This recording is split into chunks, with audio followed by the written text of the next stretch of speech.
They say the scariest thing in murder mystery 2 is not being the innocent, not hearing the knife behind you, and not even realizing the sheriff is already dead. The scariest thing is when one random player stops acting like they are in a normal round and starts acting like they know you. So before we begin, answer this in the comments. If one Roblox player kept joining your Murder Mystery 2 lobbies every single night and predicting exactly how you would die, would you keep playing or quit immediately? Be honest, because the boy in this story stayed one game too long, and after that Roblox stopped feeling like a game at all. Like the video, subscribe, and stay until the end, because the final round in this case is the kind of thing you do not forget. This story is about a 15-year-old boy named Nolan. Nolan loved Murder Mystery 2 for one reason. It never felt boring. Every match gave you that little rush, trying to figure out who the murderer was, watching everyone's movements, pretending to be calm while your heart was racing. In real life, Nolan was quiet and not the kind of person who liked attention. But in Murder Mystery 2, being observant actually mattered. He was good at noticing patterns, good at surviving, good at reading people. That was why he played almost every night. Usually after homework, usually too late, usually with headphones on while the rest of the house was asleep. At first, nothing about this story felt unusual. One night, Nolan joined a public server and loaded into the map Workplace. Normal lobby, normal players. Some people jumping around, some trading, some spamming emotes, the usual chaos. But one username caught his attention almost immediately. lastguest_404. The avatar looked strange, but not in some dramatic monster way. It was just wrong. Gray skin tone, old-looking clothes, no face accessories, no bright colors, nothing flashy. It looked like somebody had tried to remake a deleted guest account from years ago.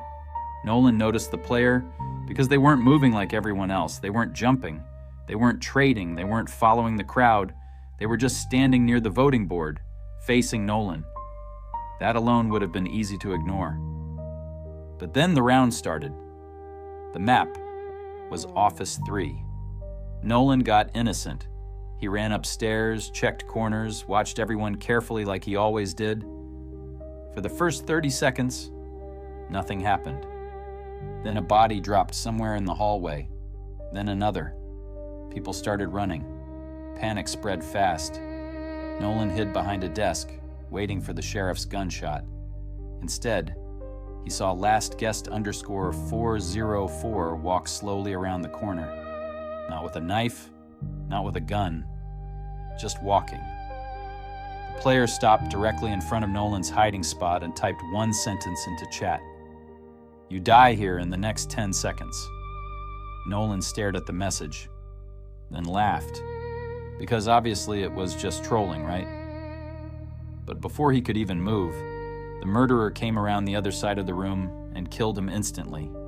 10 seconds, maybe less. That was weird. Not scary yet, just weird. Back in the lobby, Nolan checked who the murderer had been. It wasn't lastguest_404. It was a completely different player. He told himself it was luck. Good timing, a dumb coincidence. Then the next round started. House 2. Again, Nolan got innocent. Again, he saw lastguest_404 doing almost nothing. Just walking, watching, staying a little too still. About 20 seconds into the round, the chat message appeared again. "Do not go downstairs." Nolan frowned. He had not moved yet. He was standing near the upstairs bathroom deciding where to go. He ignored the message and went downstairs anyway. 3 seconds later, the murderer lunged out from the kitchen and killed him at the bottom of the stairs. Now Nolan stopped laughing. He stayed in the lobby longer after that round, watching lastguest_404 more carefully. The account had no badge flexing, no rich inventory items, no special effects. The profile looked nearly empty. And the weirdest part was this. Every time Nolan checked the player list, that username stayed in the server no matter how many other players joined or left. Then came the third round. Hotel. This time, Nolan got sheriff. He told himself that if the weird player tried anything, he would just shoot first and be done with it. The round began. People scattered through the hallways. Nolan moved carefully, gun ready. He saw last guest _404 standing at the far end of the corridor, perfectly still beneath one of the lights. Then the player typed, "You won't shoot the real one in time." Nolan's stomach tightened. He aimed anyway. But before he fired, another player sprinted from a side hallway and threw the knife into him. Dead. Exactly like the message said. By now, Nolan wasn't having fun anymore. He left that server and joined a completely different one. Different players, different lobby, different map pool. At least, that was what he expected.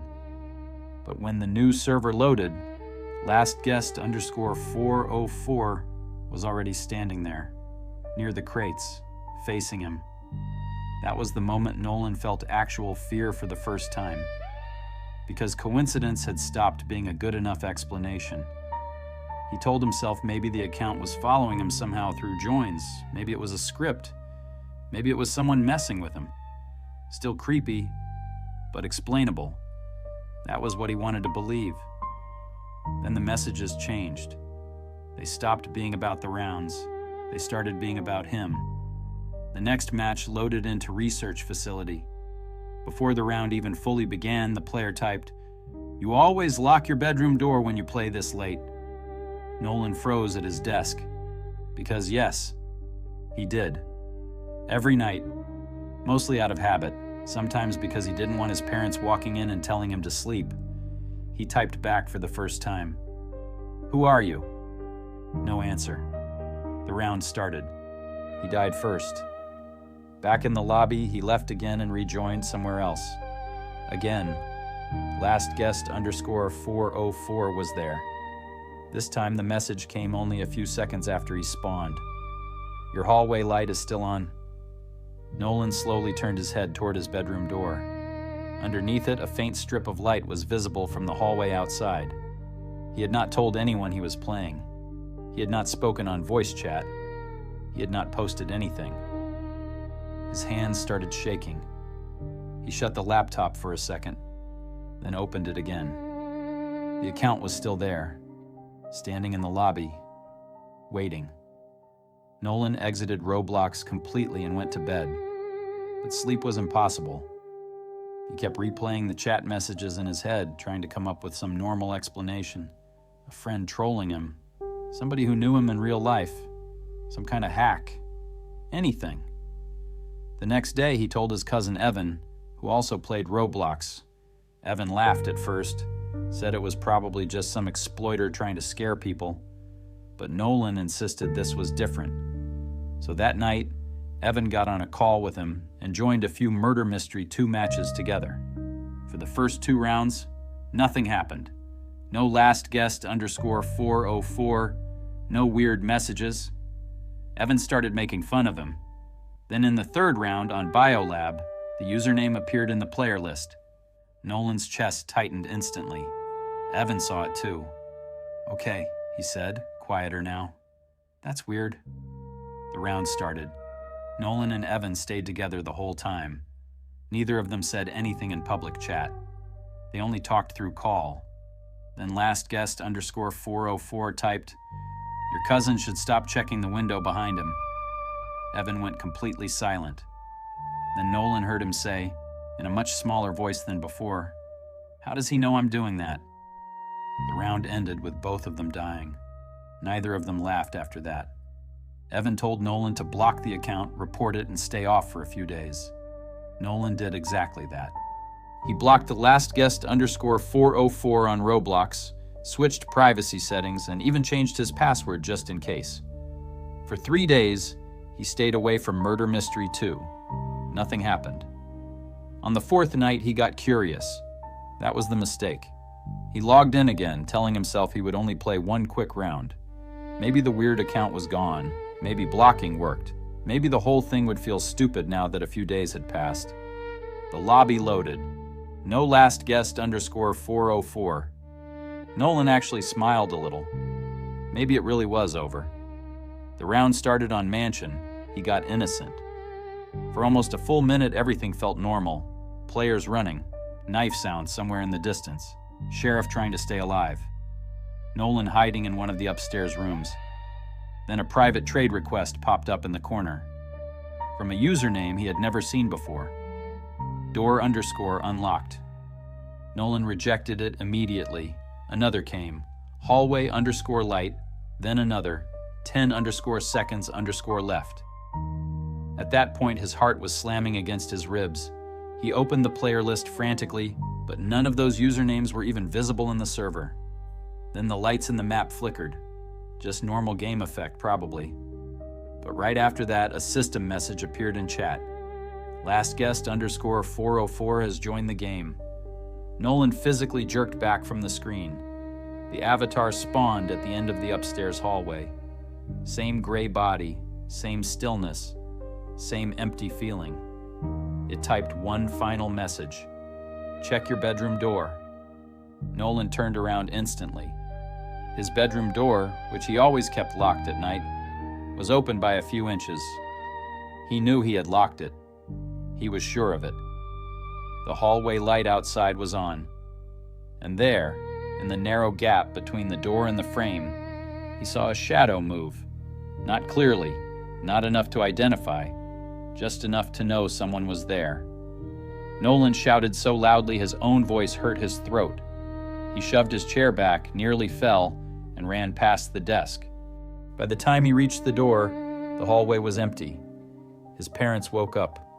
His father searched the house. Windows were shut, back door locked. Nothing missing. No sign anyone had broken in. And yet Nolan knew what he had seen.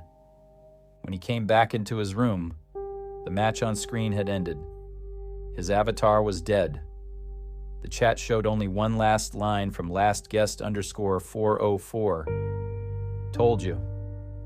After that night, Nolan never played Murder Mystery 2 again. His parents took the whole thing seriously enough to change locks, check the cameras around the house, and remove his PC from the bedroom for a while. Nothing like that ever happened again in real life. No more shadows, no break-ins, no obvious stalker. But that was what made it worse, because there was never a clean explanation. A month later, Evan sent Nolan a screenshot from a random Murder Mystery 2 lobby. At the bottom of the player list was one familiar username, last guest _404.